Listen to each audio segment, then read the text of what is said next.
चलिए दोस्तों, अब हम समझते हैं कि एसक्यूएल क्लॉजेस क्या होते हैं।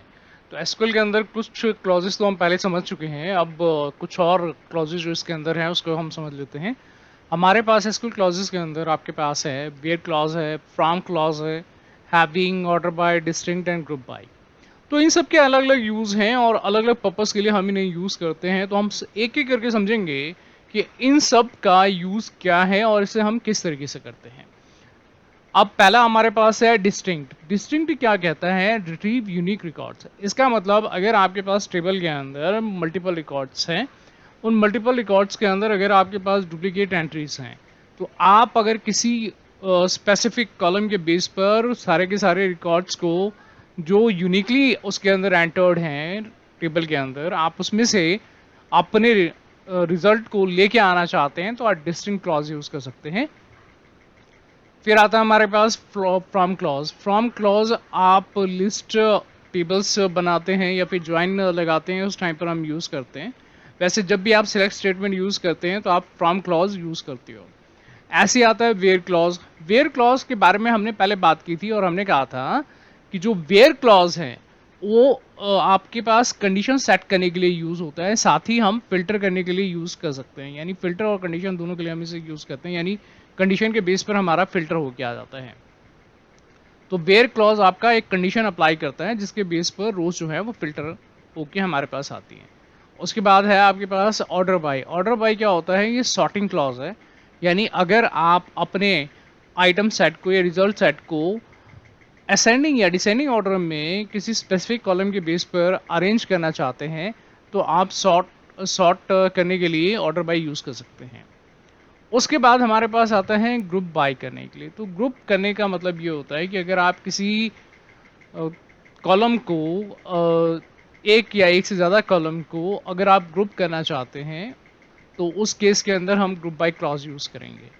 फिर आता है हैविंग क्लॉज। हैविंग क्लॉज जो है वो एक कंडीशन को पुट करने के लिए होता है, एक रेस्ट्रिक्शन लगाने के लिए होता है। जैसे हमारा वेयर क्लॉज है, उसी तरीके से हम कंडीशन जो है हैविंग के अंदर ग्रुप बाय में यूज़ कर सकते हैं। तो अब हम एक ही करके इनको समझ लेते हैं। सारे क्लॉजेस के बारे में हमने अभी बात की है, अब एक ही करके हम समझते हैं। यहाँ पर हमारे पास है, पहले हम फ्रॉम क्लॉज को देख लेते हैं।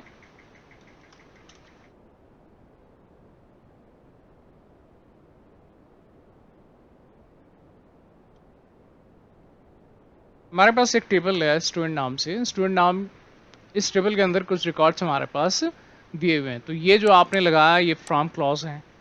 अब आप क्या करें, यहाँ पर वेयर क्लॉज लगा लेते हैं।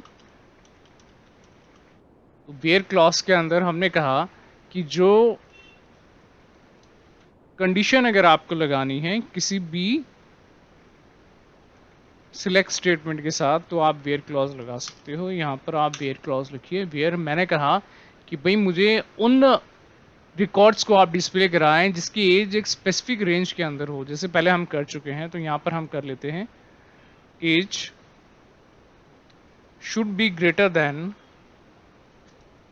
30 and age should be less than 40। इसका मतलब एज 30 से कम ना हो और 40 से ज़्यादा ना हो, उसके लिए हमें इस स्टेटमेंट को चलाना है। और यहाँ देखिए, यहाँ जो भी आपके पास रिकॉर्ड निकल के आए हैं उसकी एज जो है इन बिटवीन 30 और 40 के बीच में लाई करती है। तो ये तो हो गया हमारा वेयर क्लॉज। वेयर क्लॉज यानी आपने कंडीशन लगाया जिस पर हमारे पास जो रिकॉर्ड्स हैं वो फिल्टर होके आए। वेयर क्लॉज के बाद हमारे पास आता है इसके अंदर डिस्टिंक्ट क्लॉज। तो डिस्टिंक्ट क्लॉज का जो यूज़ है वो आपको पहले ही बता चुका हूँ कि आपको अगर किसी टेबल के अंदर आपने कुछ रिकॉर्ड्स एंट्री किए और आप देख रहे हो कि उसके अंदर डुप्लीकेट एंट्रीज हैं, तो मुझे क्या करना है कि डुप्लीकेट एंट्री नहीं चाहिए, मुझे सिर्फ सिर्फ यूनिक जो उसके अंदर रिकॉर्ड्स हैं उसको लेके आना है। तो उसके लिए हम डिस्टिंक्ट क्लॉज यूज़ करते हैं। तो डिस्टिंक्ट क्लॉज के लिए हम यहाँ पर लिखते हैं सिलेक्ट। आपको एक स्टूडेंट टेबल को हम रन करके चेक कर लेते हैं। तो यहाँ पर आप देखेंगे तो कुछ रिकॉर्ड जो हैं वो यहाँ पर डुप्लीकेट हैं। आप क्या कह रहे हैं कि मुझे जो है वो डिस्टिंक्ट रिकॉर्ड देखने हैं, तो डिस्टिंक्ट करना है किसके बेस पे लेते हैं? आप क्या करें, स्टूडेंट नेम के बेस पे ले लीजिए।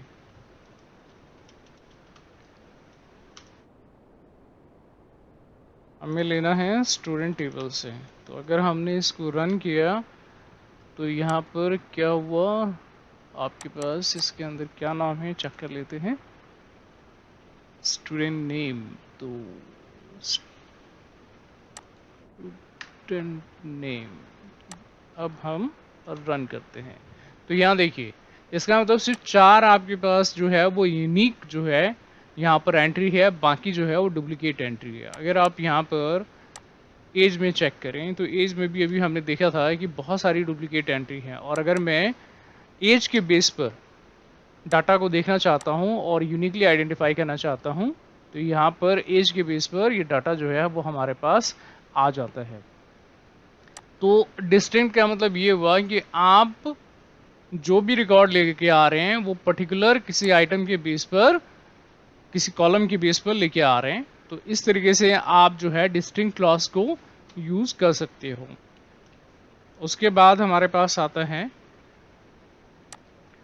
डिस्टिंक्ट क्लॉज के बाद है हमारे पास group by clause. Group by clause जो है हमने कहा ग्रुपिंग करने के लिए हम यूज़ करते हैं। अब ग्रुप बाय क्लॉज हम इसी के अंदर इसी टेबल को ले लेते हैं।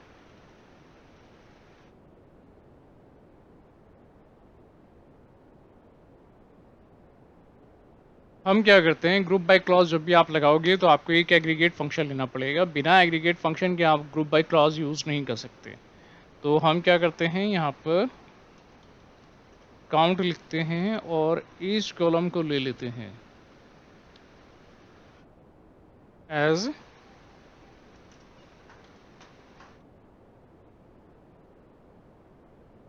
ठीक।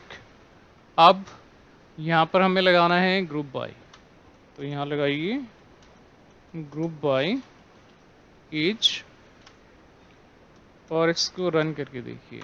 तो ये क्या करेगा, एज के बेस पर इसने हमें आइटम्स को ग्रुप करके दे दिया है।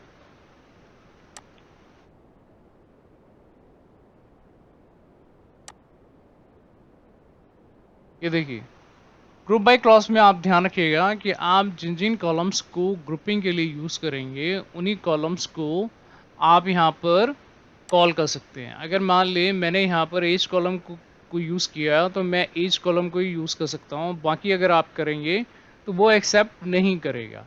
तो यहाँ पर अगर मान लें एज के बाद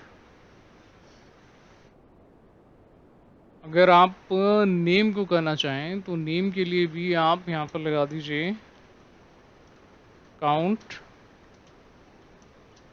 student name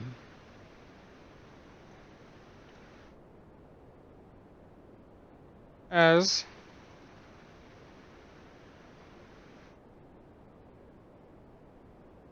student name count. यहाँ पर भी एज काउंट हम ले लेते हैं।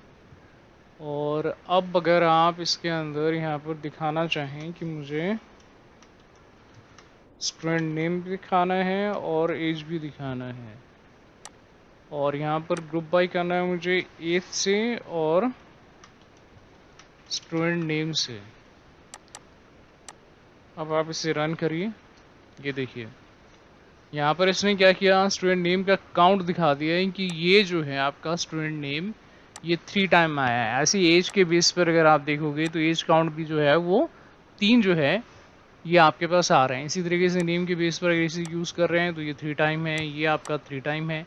यानी आप एक पर्टिकुलर आइटम को ग्रुप करना चाहें, एक समराइज डिटेल लेना चाहें, तो उसके लिए हम यहाँ पर ग्रुप बाय क्लॉज को यूज़ करते हैं। अब यहाँ पर पीटर नाम से है तो पीटर नाम एक ही बार है, ठीक है। तो हमने एक बात ध्यान रखना है कि पहली बात तो जब भी आप ग्रुप बाय क्लॉज लगाओगे तो ग्रुप बाय क्लॉज में जिन कॉलम्स को आपको दिखाना है, उनको आपको एग्रीगेट फंक्शन के अंदर लेना होगा। अगर आप एग्रीगेट फंक्शन के अंदर नहीं लेते हैं और उसके बाद अगर आप यहाँ पर दिखाते हो तो वो जो है आपको एरर थ्रो करेगा। अब जैसे कि यहाँ पर देखिए हमारे पास आईडी है, स्टूडेंट नेम है, जेंडर है, एज है और मार्क्स है।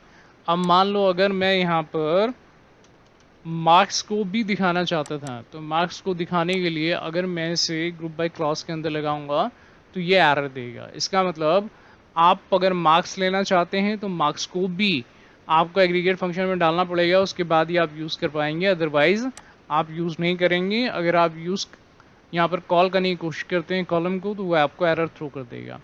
तो आप जितने कॉलम ले रहे हैं वो सारे आपको ग्रुप बाय में लेने होंगे, तभी जाके ये यहाँ पर आपको रिजल्ट देगा, अदरवाइज रिजल्ट नहीं देगा। उसके बाद बात करते हैं हम यहाँ पर हैविंग क्लॉज। तो मैंने कहा कि ग्रुप बाय के अंदर आप हैविंग जो है वो लगा सकते हो एक कंडीशन को स्पेसिफाई करने के लिए। तो हम क्या करते हैं, यहाँ पर लिख लेते हैं कि हम क्या करने जा रहे हैं। हैविंग क्लॉज को हम देख रहे हैं, तो हैविंग क्लॉज के अंदर हमने ये जो ग्रुप बाय कंडीशन यूज़ की हुई है, इसी कंडीशन को ले लेते हैं और इसी के साथ हैविंग लगा देते हैं। जब आप इसमें ग्रुप बाय कर रहे थे तो आपने कहा कि यहाँ पर जो एज है, एज देखिए, एज क्या आपका 32 है, 28 है, 30 है और 32 है। तो अगर मैं यहाँ पर लिख दूँ having age not less than 32, इसका मतलब मुझे वही दिखाएं जिसका एज जो है वो 32 से कम नहीं है। अब अगर आप इसे रन करेंगे तो देखिए यहाँ पर इसमें सिर्फ 2 आइटम हमें दिखाया है, क्योंकि हमने यहाँ पर लगाया था हैविंग, यानी एक कंडीशन लगा दी। अब यहाँ पर जब हमने कंडीशन लगा दी तो ग्रुप बाय के साथ अगर हैविंग कंडीशन लगाई तो हैविंग कंडीशन के हिसाब से ग्रुपिंग करके हमें फ़िल्टर करके देगा। तो यहाँ पर आप इस तरीके से कंडीशन लगाने के लिए हैविंग क्लॉज का यूज़ कर सकते हो। अब इसके बाद हमारे पास आता है हैविंग क्लॉज के बाद है ऑर्डर बाय क्लॉज। तो ऑर्डर बाय क्लॉज में अभी मैंने कहा कि ये सॉर्ट करने के लिए यूज़ होता है, कि अगर आप किसी पर्टिकुलर कॉलम के बेस पर अपने रिजल्ट सेट को आइदर असेंडिंग और डिसेंडिंग फॉर्म में देखना चाहते हैं तो उसके लिए हम ऑर्डर बाय क्लॉज यूज़ करेंगे।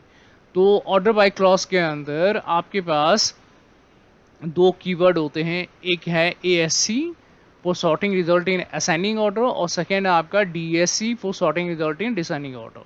तो अब हम इसको एक बार चेक कर लेते हैं असेंडिंग और डिसेंडिंग ऑर्डर के लिए। तो अगर आपने मान लो ये ग्रुप बाय क्लॉज लगाया था, ज़रूरी नहीं है कि ये जो आपका ऑर्डर बाय क्लॉज है वो ग्रुप बाय में ही लगेगा, आप जैसे चाहें वैसे लगा सकते हैं। मैं आपको दोनों तरीके बता देता हूँ।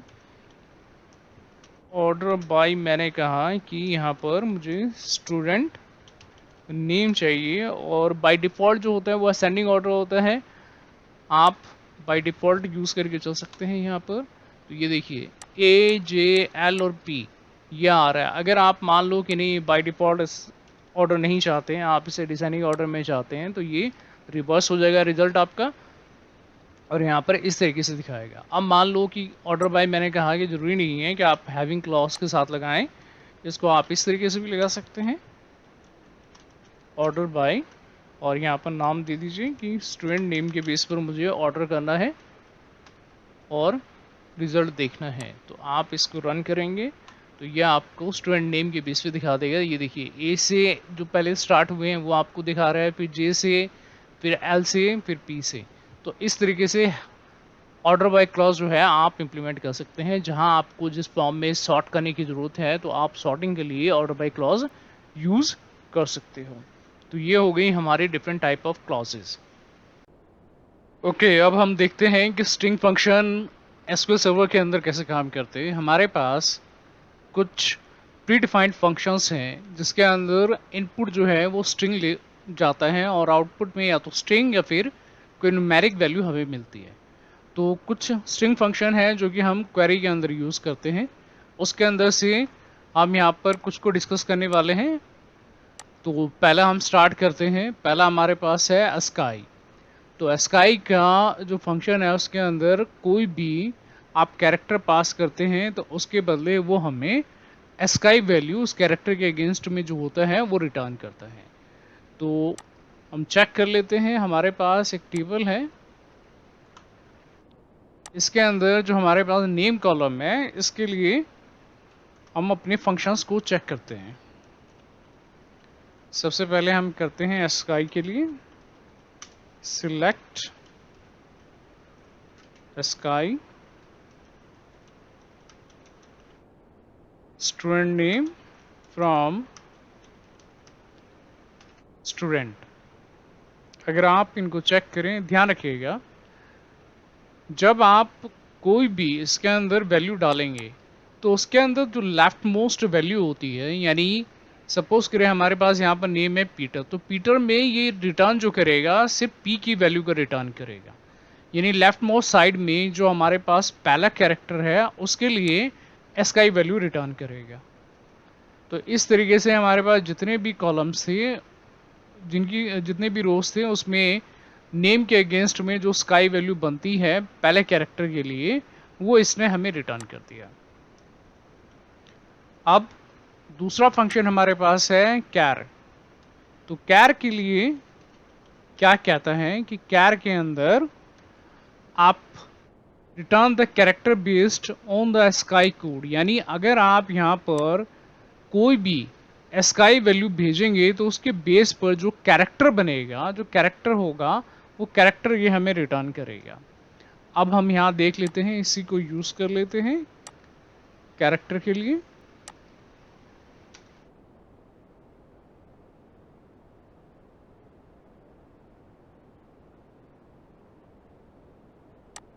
इससे स्काई वैल्यू से जो भी हमारे पास ये स्टूडेंट नेम से जो भी वैल्यू आएगा वो स्काई में कन्वर्ट होगा और उसके अगेंस्ट में जो उसकी कैर वैल्यू होगी वो हमें रिटर्न करेगा।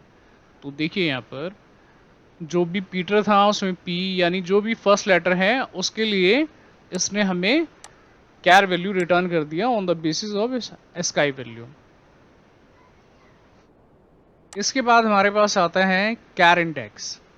तो कैर इंडेक्स के अंदर कहता है return the position of the substring in a string, यानी आपके पास जो इसका सिंटैक्स है वो है expression to find, expression to search और स्टार्ट लोकेशन। तो स्टार्ट लोकेशन आपके पास जो होता है ये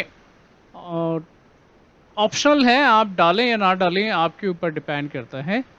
कहने का मतलब ये है कि अगर आप कोई भी यहाँ पर जो वैल्यू डालेंगे तो उसके अगेंस्ट में जो भी हमारे पास उसकी इंडेक्सिंग होगी वो वैल्यू ये हमें रिटर्न करेगा। अब कैर इंडेक्स को हम चेक कर लेते हैं एक बार। कैर इंडेक्स के अंदर हमने क्या कहा, अगर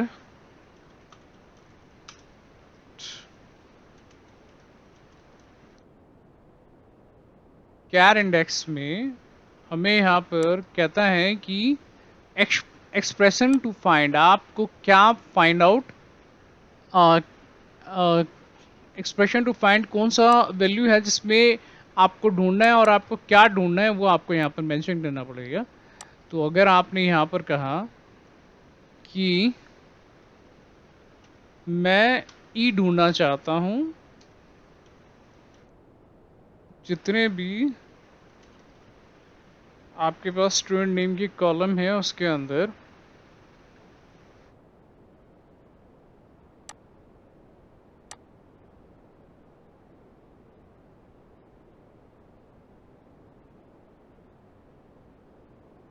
एक्सप्रेशन टू फाइंड में आपका आता है क्या ढूंढना है, उसके बाद किसके अंदर ढूंढना है।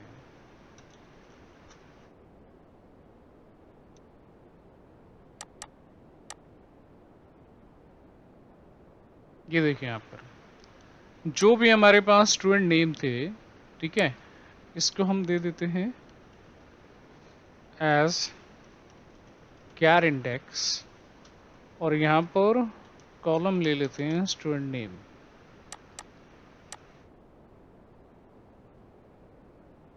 ये देखिए हमने कहा कि ई की पोजीशन इसके अंदर हमें ढूंढनी है, तो यहाँ पर जो इसका सिंटैक्स है एक्सप्रेशन टू फाइंड, आपको क्या फाइंड करना है और किसके अंदर आपको फाइंड करना है। आप इंडेक्स मेंशन कर सकते हैं, वो ऑप्शनल है। तो यहाँ पर अगर आप कहें कि ई की वैल्यू मुझे ढूंढनी है तो पीटर के अंदर जब ई का इंडेक्स पता करेंगे तो 1 और 2, ये 1 से इंडेक्सिंग स्टार्ट करते हैं, तो 1 और 2 इसके ऊपर आया। अब दूसरा मेरे पास है जॉली इवेंट्स। तो जॉली इवेंट्स के अंदर अगर आप इसकी ई का पोजीशन फाइंड आउट करेंगे, तो ई का पोजीशन होता है 5, ये हो गया 6, ये हो गया, ये 7th पोजीशन है। तो इसी तरीके से ये सभी की इंडेक्सिंग जो है वो हमें दे देता है। कैर इंडेक्स के बाद नेक्स्ट है हमारे पास लेफ्ट। लेफ्ट में क्या कहता है कि इसका जो सिंटैक्स है, स्ट्रिंग और नंबर ऑफ कैर, तो कहता है left function extract A number of character from a string. तो लेफ्ट साइड से आप जो भी आप स्ट्रिंग पास करेंगे उसके अंदर क्या कहते हैं, कितनी वैल्यू आपको एक्सट्रैक्ट करनी है लेफ्ट साइड से, वो ये हमें बताता है। तो यहाँ पर हम देख लेते हैं लेफ्ट फंक्शन कैसे काम करता है।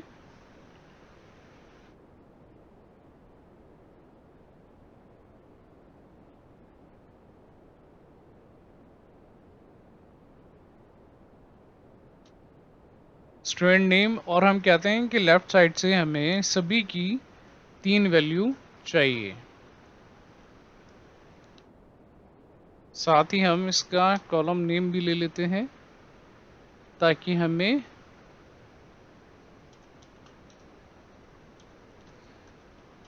कंपेयर करने में आसानी हो। ये देखिए यहाँ पर आपके पास पीटर है, तो हमने कहा कि लेफ्ट साइड से, यानी यहाँ से हमें 4 कैरेक्टर रिटर्न करे। तो जितने भी आपके पास नेम थे उसके अंदर उस लेफ्ट साइड से काउंट करते हुए वो 4 कैरेक्टर हमें रिटर्न करता है। तो लेफ्ट का हम इस्तेमाल इसीलिए करते हैं कि आपको लेफ्ट साइड से जब भी आपको कुछ नंबर ऑफ कैरेक्टर पता करने हो या निकालना हो, तो आप लेफ्ट फंक्शन को यूज़ कर सकते हैं। तो लेफ्ट फंक्शन के बाद हमारे पास आता है लेंथ। तो ये लेंथ फंक्शन क्या कहता है कि आप जो भी इसमें स्ट्रिंग की वैल्यू पास करेंगे उसका जो भी लेंथ होगा वो आपको ये बता देगा। तो हम लेंथ फंक्शन को यूज़ कर लेते हैं। तो यहाँ पर हम इसको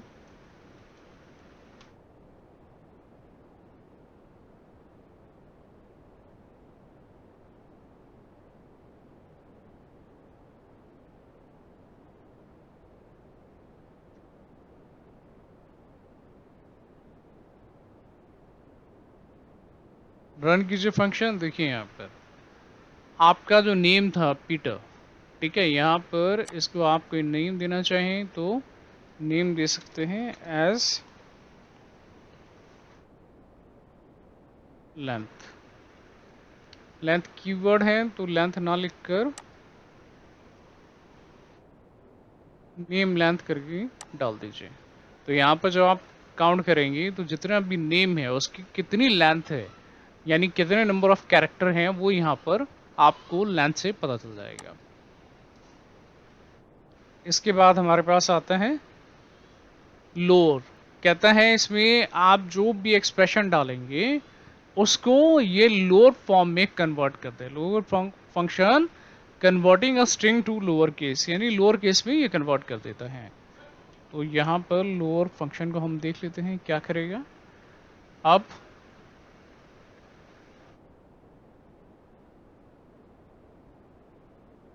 यहाँ पर लोअर फंक्शन इंप्लीमेंट कर रहे हैं आप।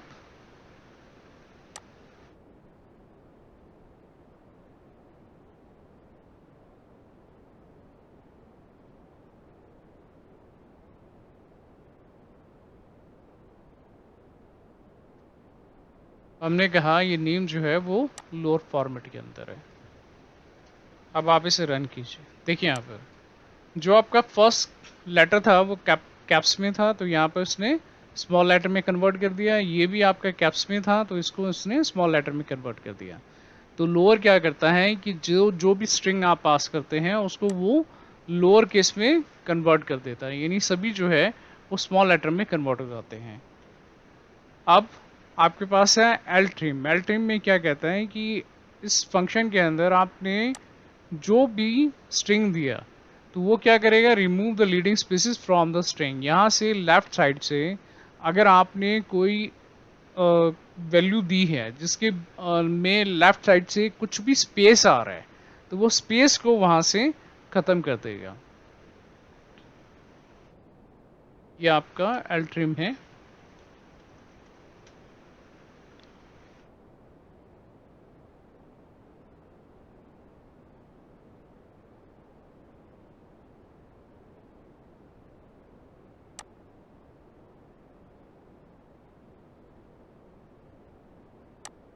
अब अगर स्टूडेंट के नेम के बीच में इस साइड में यहाँ पर लेफ्ट साइड में कुछ भी स्पेस अगर आपने गलती से एंटर कर दिया है तो वो स्पेस को यहाँ से हटाकर रिजल्ट जो है वो हमें दे देता है।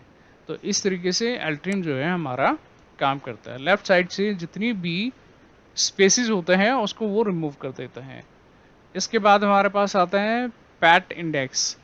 पैट इंडेक्स के लिए क्या कहता है कि किसी एक पर्टिकुलर पैटर्न के बेस पर अगर आपको कुछ जो भी आप स्ट्रिंग पास करेंगे उसके अंदर उसका इंडेक्स अगर आपको पता करना हो तो ये इंडेक्स आपको दे देता है। The pattern index function return the position of pattern in a string if the pattern is not found this function return 0।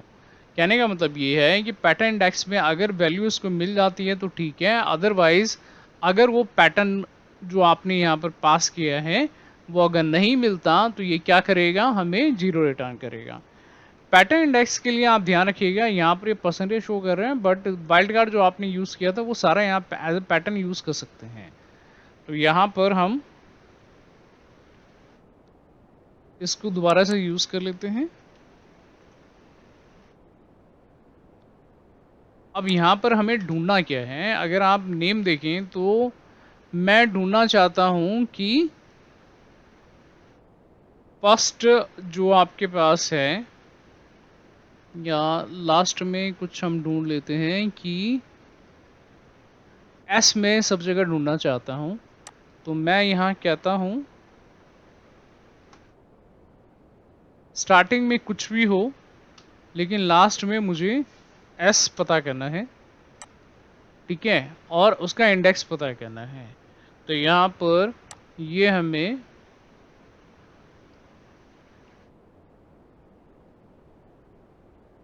इनका इंडेक्स रिटर्न कर देगा। आप इसको रन करके देख लीजिए। यहाँ पर देखिए अगर मैं एस को ढूंढता हूँ तो एस किस पोजीशन पर है उसका ये मुझे इंडेक्स दे रहा है। तो यहाँ पर जैसे आपने कहा कि ये जो वैल्यू स्टार्ट करता है ये काउंट को एक बार आप चेक करिए क्या वैल्यू आ रही है।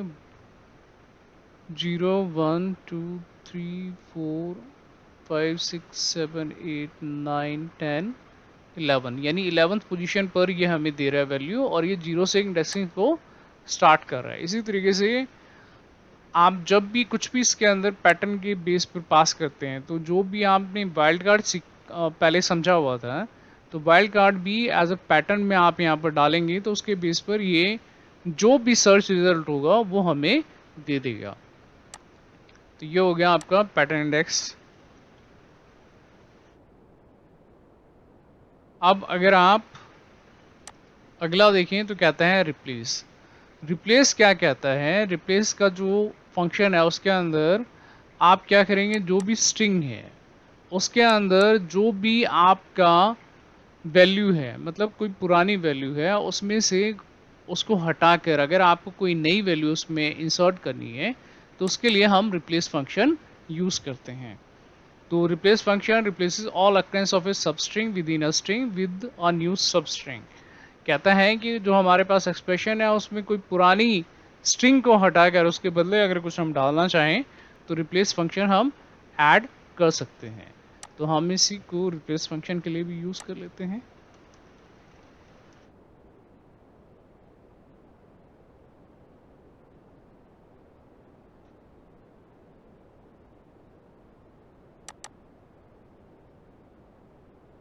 कहता है इसको हमें स्ट्रिंग देना पड़ेगा। पहले हमने स्टूडेंट नेम जो है एज ए स्ट्रिंग पास कर दिया।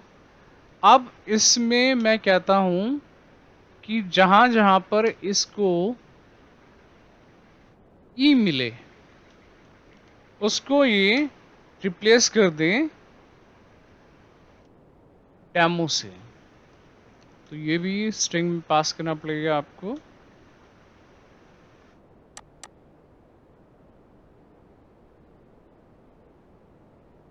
रिप्लेस स्ट्रिंग, अब आप इसको रन करिए। ये देखिए यहाँ पर आपके पास जहाँ जहाँ पर ई दिया हुआ है, यहाँ पर ई दिया हुआ है, उसको उसने क्या किया, ई को हटाकर डेमो डाल दिया। फिर दोबारा इसने यहाँ पर ई दिया तो इसको हटाकर डेमो डाल दिया। यानी ई जहाँ भी मिलेगा उसको ये चेंज कर देगा। अब अगर मैं कहूँ कि यहाँ पर जे के लिए यूज़ करना है, तो जब आप इसे रन करेंगे तो ये क्या, यहाँ पर ये जॉली नाम से था, तो जे जो है इनिशियल था, तो यहाँ पर इसने यहाँ चेंज कर दिया, यहाँ पर जे है तो यहाँ पर चेंज कर दिया, यहाँ पर जे है तो यहाँ पर चेंज कर दिया। तो इसका मतलब कोई भी एग्जिस्टिंग स्ट्रिंग के अंदर अगर आप किसी वैल्यू को निकाल कर उसकी जगह पर कोई नई वैल्यू डालना चाहते हैं तो आप रिप्लेस स्ट्रिंग को यूज़ कर सकते हैं। चलिए आगे देखते हैं। रिप्लेस स्ट्रिंग के बाद है रिवर्स करना। रिवर्स एज यूजुअल है कि आपका जो भी एक्सप्रेशन होगा, जो भी आप इसके अंदर डालेंगे उसको ये उल्टा कर देगा, यानी जो वैल्यू है उसको ये रिवर्स करके हमें दिखाएगा। अब हम यहाँ पर रिवर्स फंक्शन को चेक कर लेते हैं। तो रिवर्स फंक्शन के अंदर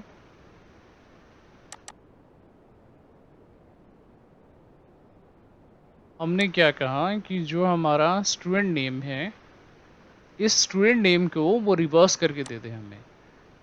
तो यहाँ पर हम लिख देते हैं कि क्या है ये, रिवर्स वैल्यू है ये। अब इसे रन करेंगे आप तो यहाँ पर देखिए ये जो पीटर था, यहाँ पीटर और ह्यूगिस था, तो इसको ये क्या करता है, पीछे से उल्टा करके ये यहाँ पर हमें दिखा देता है। तो इस तरीके से आप कोई भी स्ट्रिंग जो भी आप लेते हैं उसको अगर आप चाहते हैं कि रिवर्स फॉर्मेट में हमें मिल जाए, कई बार क्या होता है कि जब हम कॉम्प्लेक्स क्वेरी लिखते हैं तो उसके अंदर से कुछ चीज़ें जो हैं वो हमें चाहिए होती हैं। तो हो सकता है कि उसमें किसी का पर्टिकुलर का इंडेक्स पता करना हो या कुछ पता करना हो, तो उसके लिए हम क्या करते हैं, रिवर्स कर लेते हैं कि हमें पता है कि लास्ट में ये वैल्यू है, उसको रिप्लेस करना है। बहुत सारी कॉम्प्लेक्स क्वेरी में हम इन सब चीज़ों को यूज़ करते हैं। स्ट्रिंग फंक्शन जो है वो बहुत सारी क्वेरी के अंदर हम यूज़ करते हैं। यहाँ पर इसके बाद आता है आपका रिवर्स के बाद आता है राइट। तो यह क्या कह रहा है, राइट के अंदर जो आपका स्ट्रिंग है और यहाँ पर जो नंबर ऑफ कैरेक्टर है, तो राइट साइड से आप कितने नंबर ऑफ कैरेक्टर को देखना चाहते हैं या निकालना चाहते हैं वो आपको ये रिटर्न जो है रिजल्ट करता है। तो right function extract a number of character from a string starting from the right, यानी राइट हैंड साइड से वो वैल्यू में से उतने नंबर ऑफ कैरेक्टर को निकालेगा। जैसे लेफ्ट के लिए गया था वैसे ही राइट के लिए है हमारे पास। तो यहाँ पर हम चेक कर लेते हैं कि जो फंक्शन है वो राइट के लिए क्या है। तो यहाँ पर इसी को चेक कर लेते हैं। ये स्टूडेंट नेम है, मैं कहता हूँ राइट साइड से मुझे 5 कैरेक्टर दे।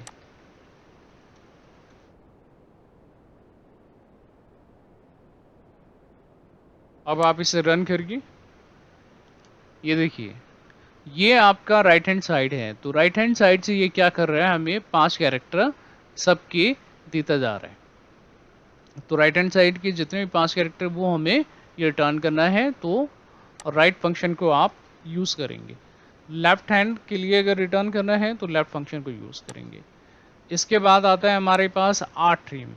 तो आर ट्रिम और एल ट्रिम, तो अगर आपको लेफ्ट साइड से अपना स्पेस हटाना हो तो आप एल ट्रिम यूज़ करेंगे, और अगर मान लें आप एक्सपेक्ट करते हैं कि जो कॉलम है उसके अंदर जो वैल्यू इंसर्ट हुई है हो सकता है राइट साइड में कुछ स्पेस कंटेन करता हो, तो आर ट्रिम आप यूज़ करेंगे तो राइट साइड से स्पेसिस जो हैं वो उसको हटा देता है। तो यहाँ पर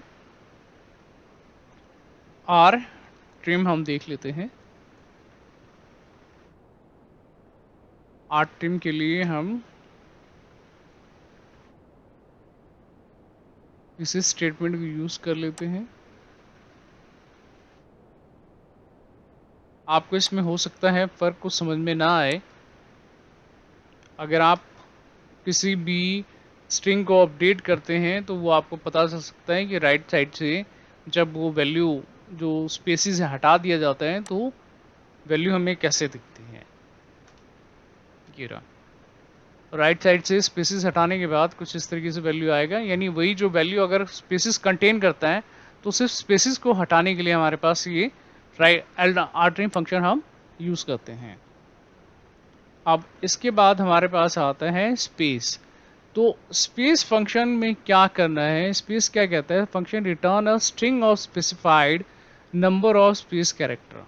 यानी अगर आप स्ट्रिंग को कॉन्कैट करते हैं और चाहते हैं उसके बीच में कोई भी स्पेस हम पुट करें तो उसके लिए हमें स्पेस फंक्शन यूज़ करना पड़ता है। अब हम क्या कर रहे हैं कि इसी फंक्शन को स्पेस के लिए यूज़ कर लेते हैं। हमने यहाँ पर क्या कहा कि स्टूडेंट नेम है, स्टूडेंट नेम जो भी हमारे पास आ रहा है इसके साथ आप स्पेस दे दो। स्पेस मान लो 5 का स्पेस दे दीजिए, प्लस इसके साथ ऐड कर दीजिए, मैंने कहा यहाँ पर लास्ट नेम। आप जो भी आपकी रिक्वायरमेंट हो आप उसके हिसाब से कॉन्कैटिनेशन का ये काम कर सकते हैं। तो ये जो फंक्शन हमारे पास है ये स्पेस के लिए हम यूज़ करते हैं। तो ये क्या करेगा, जो भी आपके पास स्टूडेंट नेम आ रहे हैं उसमें जब ये स्टूडेंट नेम हो जाएगा उसके बाद स्पेस ऐड करेगा, उसके बाद इस लास्ट नेम उसके साथ और कॉन्कैट कर देगा। यहाँ देखिए जो ऑलरेडी आपका स्टूडेंट नेम था उसके अंदर क्या किया इसने, जो स्पेस था हमने यहाँ पर ऐड किया। अगर आप स्पेस बढ़ाते हैं तो इसका स्पेस आपको दिख जाएगा, ये देखिए। तो जितना आप इसके बीच में स्पेस देना चाहते हैं उसके हिसाब से स्पेस फंक्शन को यूज़ करके आप स्पेस दे सकते हैं। तो ये कॉन्कैटिनेशन में भी हमारी हेल्प करता है। उसके बाद स्पेस फंक्शन के बाद है स्टफ। जैसा कि नेम सजेस्ट कर रहे हैं, स्टफ का मतलब ये होता है कि आपके पास कोई भी स्ट्रिंग है उसमें कहाँ से कहाँ तक क्या आपको ऐड करना है, यानी उस स्ट्रिंग में से उस पूरे पार्ट को हटाकर आप नया क्या उसके अंदर ऐड करना चाहते हैं, उसके लिए हम स्टफ फंक्शन यूज़ करते हैं। तो क्या कह रहा है, delete a part of a string and then insert another part into the string starting at a specified position.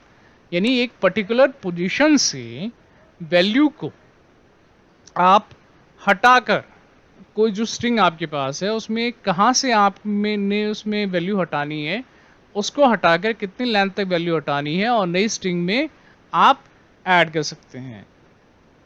तो यहाँ पर हम चेक कर लेते हैं स्टफ का जो फंक्शन है वो वर्क कैसे करेगा हमारा।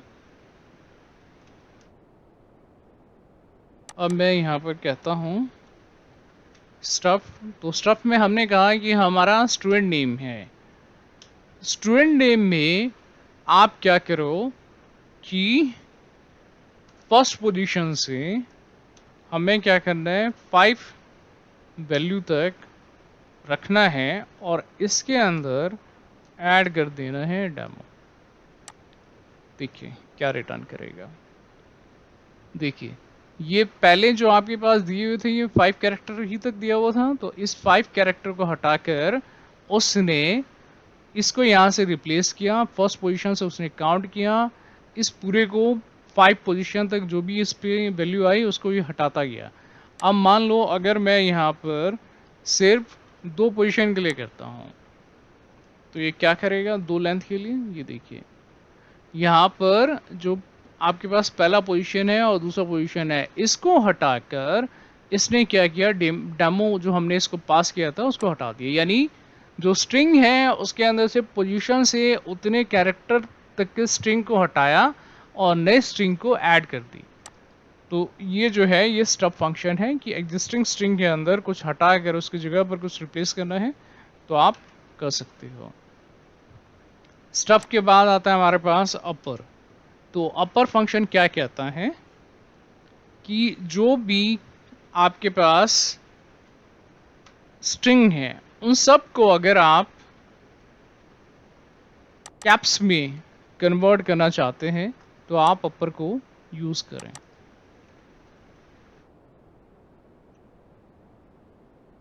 यहाँ पर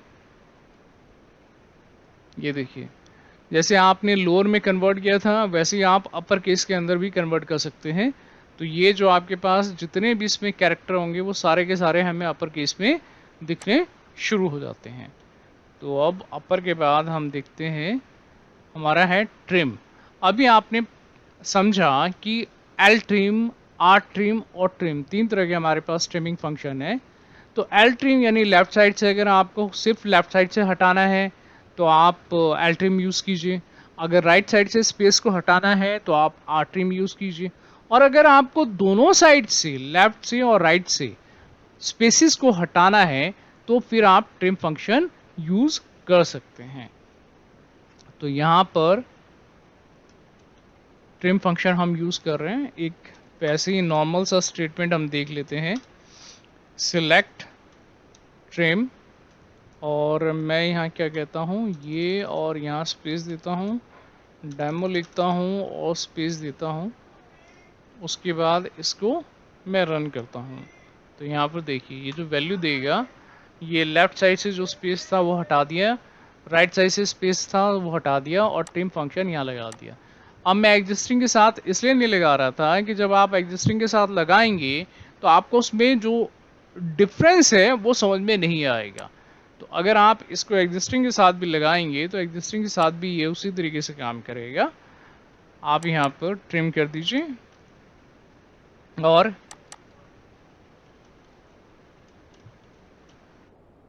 यहाँ पर इस स्टेटमेंट को रन कर दीजिए। अब यहाँ पर फ़र्क आपको समझ में नहीं आ रहा होगा कि भाई यहाँ भी वही है, यहाँ भी वही है। तो ये ट्रिम फंक्शन हम तब यूज़ करते हैं जब हम ये एक्सपेक्ट कर रहे होते हैं कि भाई हमें आगे पीछे से स्पेसिस को हटाना है। स्पेसिस हटाकर कई बार हमें बहुत सारे काम करने पड़ते हैं फंक्शन के अंदर। तो अगर हमने कोई क्वेरी बनाई है, उसमें हमारी रिक्वायरमेंट है कि ट्रिम आ जाएगा, तो हो सकता है उसे डाटा जो है वो हमें करेक्ट ना मिले। तो जो स्पेसिस हैं उनको हटाने के लिए फिर हम ट्रिम फंक्शन यूज़ कर लेते हैं। तो हमें ये हमारी रिक्वायरमेंट के ऊपर डिपेंड करता है ट्रिम फंक्शन हमें कब यूज़ करना है या बाकी के स्ट्रिंग फंक्शन हमें कब यूज़ करने हैं। तो ये हो गया हमारा स्ट्रिंग फंक्शन। और भी बहुत सारे स्ट्रिंग फंक्शन हैं बट कुछ मेन थे तो वो हमने यहाँ पर डिस्कस कर लिए हैं। स्ट्रिंग फंक्शन के बाद हमारे पास आता है मैथमेटिकल फंक्शन। जैसा कि नेम आपको बता रहा है, मैथमेटिकल फंक्शन का ये है कि अगर मैथमेटिकल कैलकुलेशन हमें करनी हो तो हम मैथमेटिकल फंक्शन को यूज़ करते हैं। अब यहाँ पर देखिए, mathematical function I use to perform numerical operation on mathematical data. The various mathematical functions are, ये बहुत सारे हमारे पास मैथमेटिकल फंक्शंस हैं। यहाँ पर मैं जो मैथमेटिकल फंक्शन है उसमें कुछ को यूज़ करूँगा, बाकी नहीं। ये हमारी रिक्वायरमेंट के हिसाब से डिपेंड करता है कि अगर आप की रिक्वायरमेंट है मैथमेटिकल फंक्शन कहीं यूज़ करने की तो आप कर सकते हैं।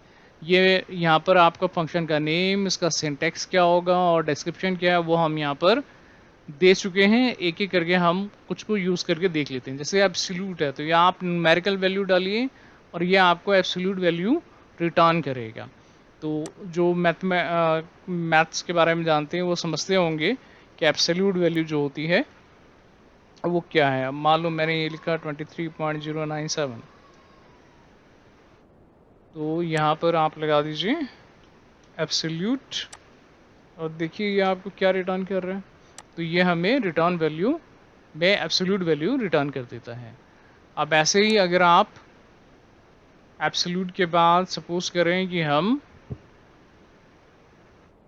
पावर फंक्शन को यूज़ करते हैं, तो पावर फंक्शन में कहता है कि आप वैल्यू दीजिए और उसकी क्या पावर रखनी है, ठीक है, वो बताइए। तो उतने पावर तक की जो वैल्यू होगी वो हमें ये रिटर्न करेगा। तो मैंने कहा सिलेक्ट पावर, मैं कहता हूँ 2 और इसकी जो पावर होनी चाहिए वो 5 होनी चाहिए। अब अगर आप इसे रन करेंगे तो ये आपको वैल्यू दे देगा 32। ये वैल्यू उसने जो जनरेट किया वो किया 2 को मल्टीप्लाई किया 2 से, मल्टीप्लाई किया 2 से, मल्टीप्लाई किया 2 से, मल्टीप्लाई किया 2 से, यानी 5 टाइम जो है इसने मल्टीप्लाई कर किया है, उसके बाद ये हमें रिजल्ट दे रहा है। तो ये तो हो गया पावर फंक्शन। उसके बाद जैसे हमारे पास है एसक्यूएल रूट, ये स्क्वायर रूट, तो स्क्वायर रूट फंक्शन भी हम इस तरीके से यहाँ पर चेक कर सकते हैं। सिलेक्ट स्क्वायर रूट, अगर मान लें मैंने स्क्वायर रूट निकाला 25 का, तो 25 का जो स्क्वायर रूट होगा वो हमें 5 मिलेगा। तो इस तरीके से ये हमें स्क्वायर रूट रिटर्न कर देगा। तो मैथमेटिकल फंक्शन आपकी जब बहुत मैथमेटिकल कैलकुलेशन की रिक्वायरमेंट हो तो आप मैथमेटिकल फंक्शन को यूज़ कर सकते हैं। तो ये हो गया हमारा मैथमेटिकल फंक्शन किस तरीके से काम करता है। बहुत सारी कैलकुलेशन के लिए हम अलग अलग तरह के मैथमेटिकल फंक्शन यूज़ करते हैं। ये आपका ट्रिमेटिक फंक्शंस हैं कुछ, तो ये जब हमारी जैसी रिक्वायरमेंट है उसके हिसाब से हम इसे यूज़ कर सकते हैं। अब हम आगे बढ़ते हैं। इसके बाद हमारे पास आता है डेट फंक्शन। तो डेट फंक्शन भी आपके पास सिस्टम डिफाइंड फंक्शन है। इसके अंदर क्या कहता है, date function are used to manipulate date time values, perform arithmetic operation like the day, the month and the year. They are used to add, to subtract two different dates into parts. तो यहाँ पर कुछ जो date function है उसको हम देख लेते हैं और उसके बाद इसको कैसे यूज़ करना है उसको भी मैं बता देता हूँ। तो डेट फंक्शन में हमारे पास है डेट ऐड, डेट ऐड के बाद है date difference, date name, date part and get date. Get date क्या करता है कि ये हमें सिस्टम का जो उस टाइम का डेट टाइम होगा वो हमें रिटर्न कर देता है, यानी करंट डेट टाइम हमें रिटर्न करता है। उसके बाद हमारे पास डेट ऐड है। तो यहाँ पर डेट ऐड का जब आप सिंटैक्स देखोगे तो देखोगे यहाँ पर डेट ऐड है, नंबर है, डेट पार्ट है, नंबर है और डेट है। तो डेट पार्ट जो है वो आपका कुछ भी हो सकता है, वो ईयर में हो सकता है, क्वार्टर में हो सकता है, मंथ में हो सकता है, डे ऑफ द ईयर हो सकता है, वीक हो सकता है, वीक डे हो सकता है, आर हो सकता है, कुछ भी हो सकता है ये। तो आप इस डेट पार्ट के बेस पर जो भी आप यहाँ पर डेट के लिए मैनिपुलेशन करना चाहते हैं वो आप यहाँ पर कर सकते हो। तो मैं सपोज करूँ एक सिंपल सा क्वेरी जनरेट करता हूँ इसके लिए, डेट ऐड के लिए। तो कहता है डेट ऐड में आपको डेट पार्ट चाहिए, नंबर चाहिए और डेट चाहिए। तो मैं क्या करता हूँ, यहाँ लिख देते हैं कि हम डेट फंक्शन को यूज़ कर रहे हैं और इसमें पहला है हमारे पास सिलेक्ट डेट ऐड। तो डेट ऐड के अंदर आपको क्या चाहिए ये आपको बता रहा है कि क्या क्या वैल्यू चाहिए। यहाँ पर आप डेट पार्ट जो है वो ईयर में 2 है और मैं ले लेता हूँ गेट डेट जो करंट डेट टाइम मुझे रिटर्न करता है।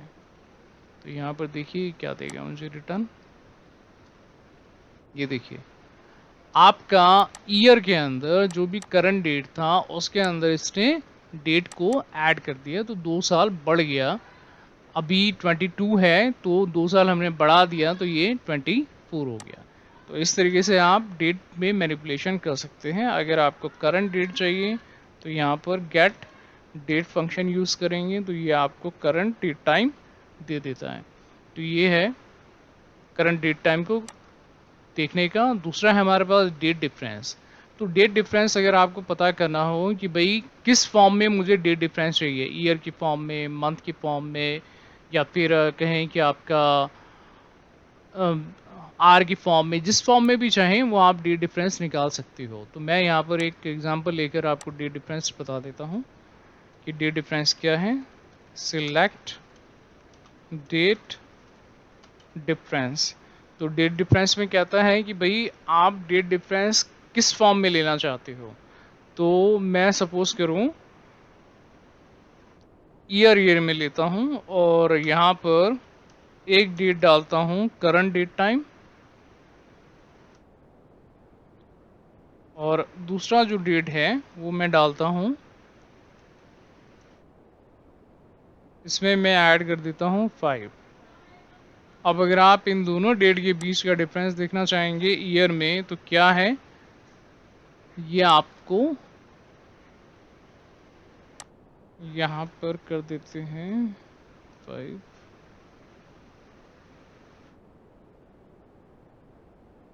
ओके, यहाँ पर हमें क्या करना होगा, डेट ऐड फंक्शन लगा दीजिए यहाँ पर।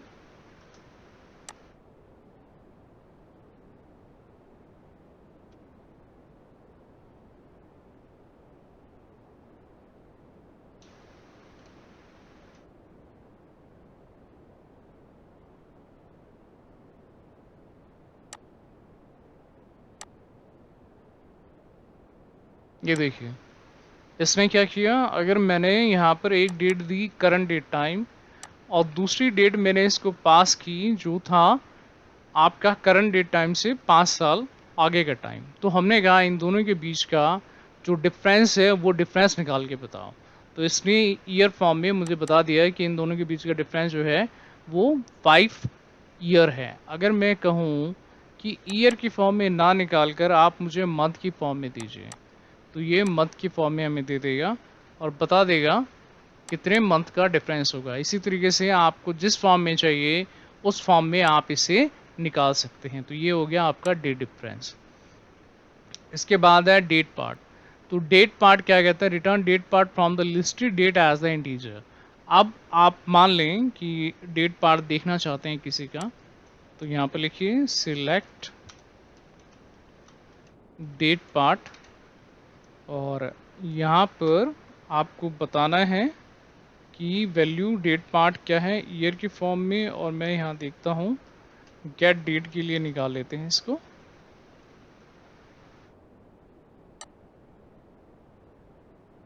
ये देखिए, नंबर फॉर्म में बता दिया कि ये जो अभी का टाइम है वो क्या है, अभी का ईयर जो है वो क्या है, क्योंकि ईयर के अंदर मैंने इसे डेट पार्ट बताने के लिए कहा था। तो ये न्यूमेरिक वैल्यू में इसने हमें रिटर्न कर दिया। तो इस तरीके से डेट पार्ट जो भी डिफरेंट डिफरेंट डेट फंक्शंस हैं उसको आप यूज़ कर सकते हैं।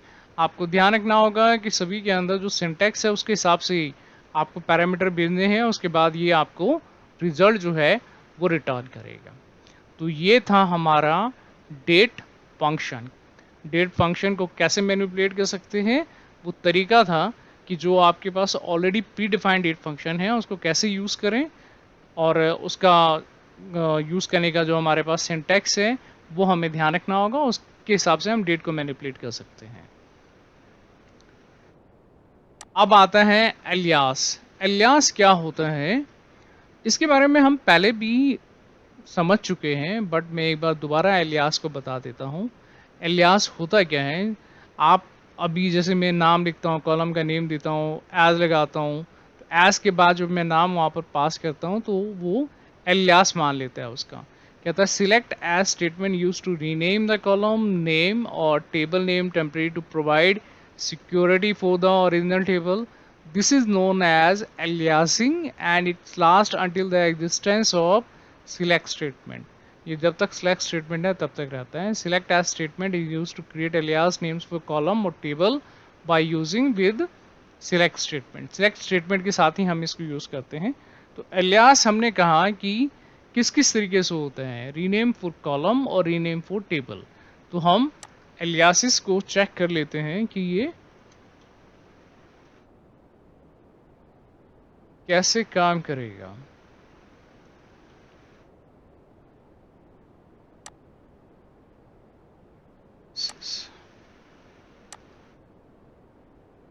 देखिए, कॉलम नेम, तो कॉलम नेम का जो हम रीनेमिंग का प्रोसेस है वो हम पहले से जानते हैं कि स्पेसिफिक नेम आपको किसी कॉलम का देना हो तो कैसे दे सकते हो। अब माने हमने कहा सिलेक्ट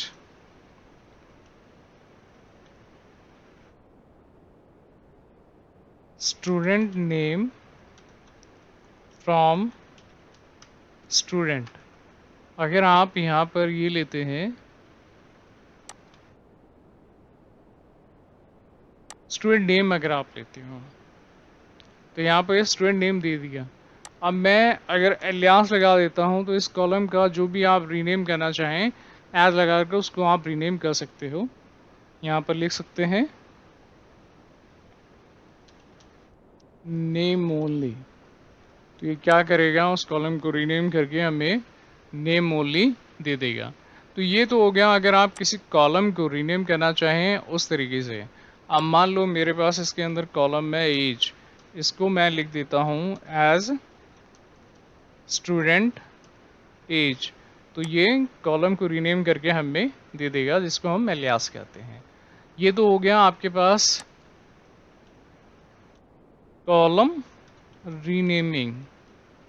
दूसरा हमारे पास होता है टेबल रीनेमिंग से। तो टेबल रीनेमिंग का अगर हम एलियास बनाते हैं तो हमें क्या बेनिफिट होता है, ये बेनिफिट आपको तब समझ में ज़्यादा बेहतर तरीके से आएगा जब हम ज्वाइंस को यूज़ करेंगे और ज्वाइन क्रिएट करेंगे। उस टाइम पर ये जो डिफरेंस है ये आपको पता चलेगा कि हम किस तरीके से एलियास को यूज़ करके ज्वाइन जो है बड़ी आसानी से लगा सकते हैं।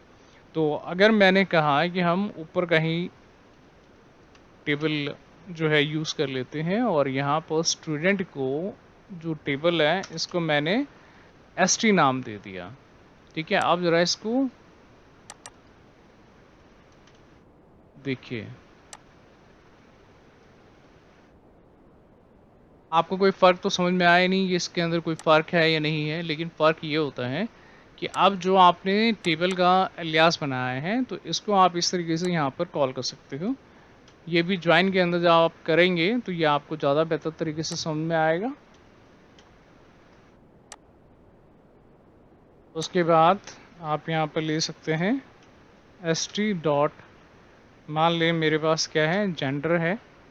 ठीक है, तो जब हम ज्वाइन लगाते हैं तो उसमें हमारे पास दो टेबल के बीच में ज्वाइन है, तो एलियास लगाकर हम किसी भी टेबल के कॉलम को जो हमें रिजल्ट सेट में लेके आना है उसको कॉल कर सकते हैं। तो ये टेबल एलियास का काम करता है।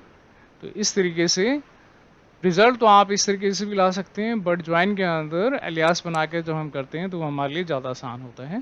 तो ये हमारा एलियास कहलाता है। सिलेक्ट स्टेटमेंट के साथ यूज़ करते हैं, हम बात कर चुके हैं। इसके बाद जो हमारा नेक्स्ट टॉपिक होगा, जो नेक्स्ट चैप्टर मैं इसके लिए ट्यूटोरियल बनाऊंगा, उसके अंदर हम एसक्यूएल ज्वाइंस को स्टडी करेंगे। एसक्यूएल ज्वाइन कितने तरह के होते हैं, ज्वाइन से हमें क्या बेनिफिट है। पहले हमने पढ़ा था कि जब हम रिलेशनशिप बना रहे थे तो पेरेंट और चाइल्ड का रिलेशनशिप बना रहे थे, तो ज्वाइन में वो पेरेंट चाइल्ड रिलेशनशिप किस तरीके से काम करते हैं, वो रिलेशनशिप किस तरीके से हमारी हेल्प करते हैं। तो ये सब हम अगले चैप्टर के अंदर समझने की कोशिश करेंगे। तो आज के लिए बस इतना ही। और अगर आप हमारे चैनल पर नए हैं तो हमारे चैनल को सब्सक्राइब कीजिए, जिससे कि मैं इसी तरीके से और मोटिवेशनल जो ट्यूटोरियल वीडियोस हैं उसे बनाता रहूं।